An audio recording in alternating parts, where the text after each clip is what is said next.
Now we will discuss about the story of the magnet, how the magnet was discovered. See, around 2500 years ago there lived an old shepherd.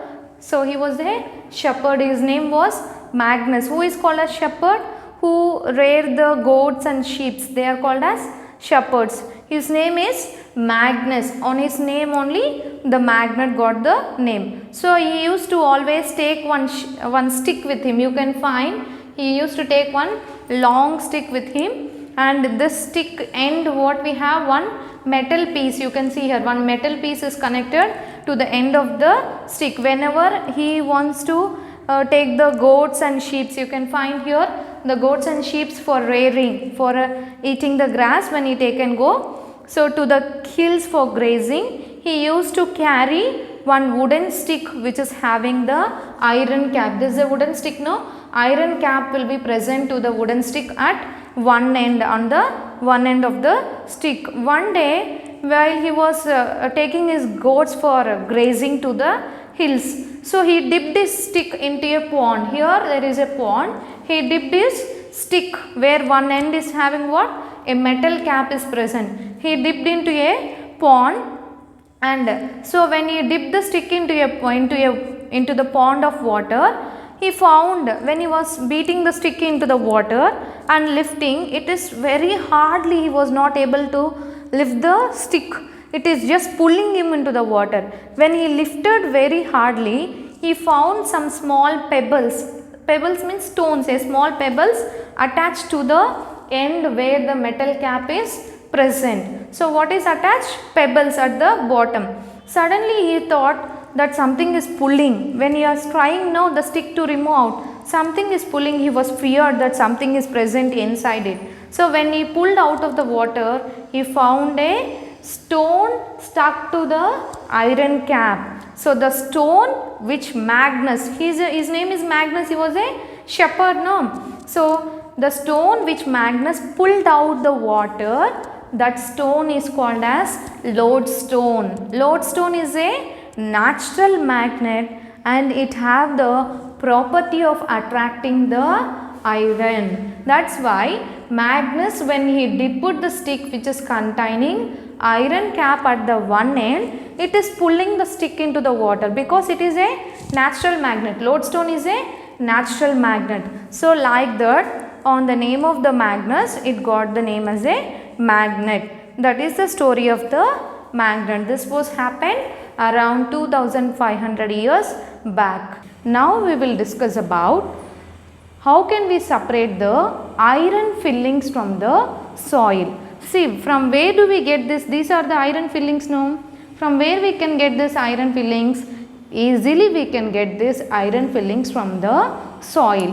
How means? See, sometimes we will be throwing the nails or any broken iron pieces. They will be rusted and stored deep in the soil. So when you put a magnet, take a magnet, you can take a magnet and put it in the soil and roll the magnet in the soil. When you roll the magnet in the soil, whatever the iron fillings, you can see very clearly, these are all the iron fillings. The iron fillings will attract it towards the magnet.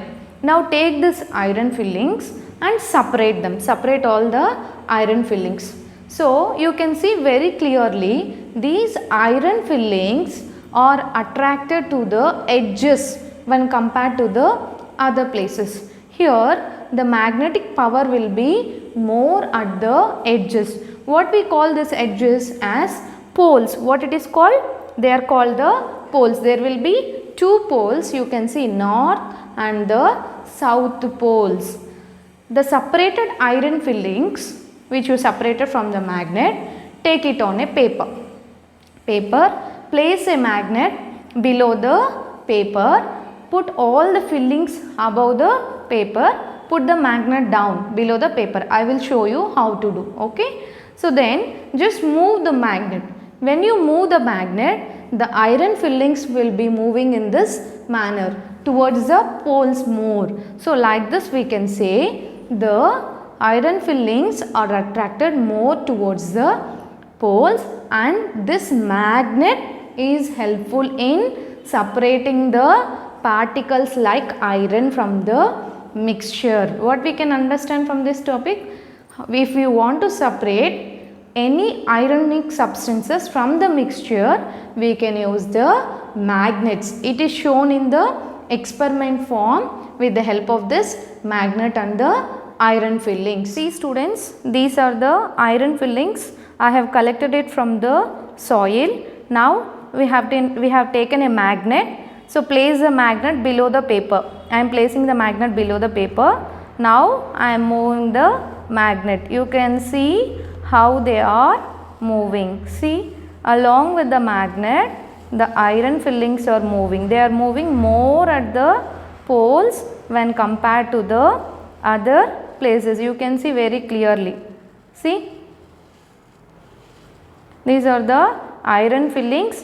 With the help of the iron fillings, we can find the poles of the magnet. How many poles will be there? 2 poles. What are those? North and the south pole. See how they are moving, how is it possible? See, because of the magnet it is possible. Because of the magnet, I placed a magnet below the paper, and when I move along with this magnet, the iron fillings are moving more at the poles when compared with the other places. So magnetic power will be more at the poles. You try it at your home. It is very easy experiment. Place a retort stand on the table. Take a bar magnet. Then tie a thread in the middle of the bar magnet. This thread tie it to the tripod stand and leave the bar magnet for some time until it comes to rest. Now see, it came to rest now. Now once again you can observe, the directions of the magnet. Disturb the magnet. See, it is moving. Wait until it comes to rest. Note down the directions. Once again disturb the magnet. Like this you repeat for 2 to 3 times. When you disturb, once again it comes to rest in the same direction. You can note down the directions as a north and south. This magnet always comes to rest only in the north and south directions. What is this indicating? North pole. It is a north pole, and here it is south pole. You can see very clearly. This can be indicated as a south pole. Like this we can find the directions, that is these directions are called poles of the magnet. The ends we have discussed already,